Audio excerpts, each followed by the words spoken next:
மலரைத்தானே நான் பறித்தது, கைமுள்ளின் மீது ஏன் விழுந்தது? உறவைத்தானே நான் நினைத்தது, என்னை பிரிவு வந்து ஏன் அழைத்தது?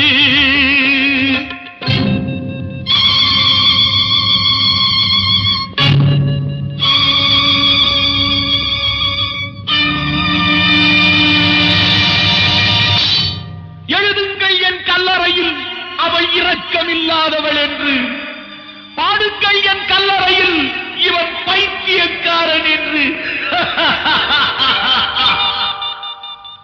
கண்கள் தீட்டும் காதல் என்பது அது கண்ணில் நீரை வரவழைப்பது, பெண்கள் காட்டும் அன்பு என்பது நம்மை பித்தனாக்கி அலைய வைப்பது.